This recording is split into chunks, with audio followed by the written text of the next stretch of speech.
First time nga namin gumala dito sa lugar na ito. Ito ay located sa Talibon, Bohol. Ang tawag ng lugar na ito is Biraka Sunflower Farm ata, or hindi ko alam, Biraka Resort. Yun.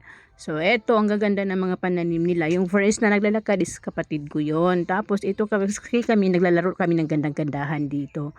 Super ganda ng mga sunflower. Actually, mga 1 year na din itong video na to, kaya kailangan ko nang i-upload. Hindi ko na alam kung ganito pa rin makaganda yung lugar, pero parang na-maintain naman ata nila, or may mga bago pa nga silang tanim nung nag-visit kami. So, ang ganda talaga ng lugar, o diba? Nakaka-feeling pretty naman talaga pag andito ka sa ganitong lugar. So, marami kami mga pictures nang nag-visit kami dito, at marami din kasi silang bisita.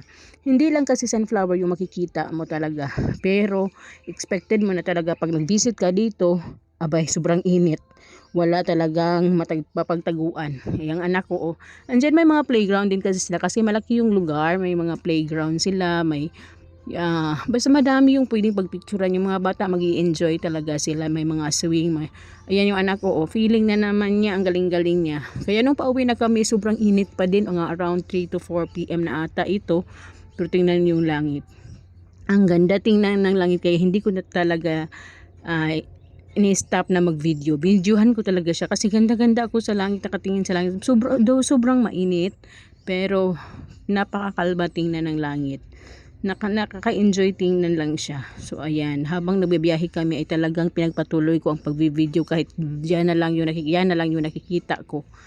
Kasi nga naman napakasilaw ng daan. So enjoy na lang kami pauwi. So for everyone, kung gusto niyo gumala doon sa Talibon, maganda talaga yung lugar, mag-enjoy kayo ng picture doon. Talibon, Bohol nga pala yun. So Biraka Resort. Yan lang po. May mga pool din doon kasi kids and adults will enjoy the place for sure.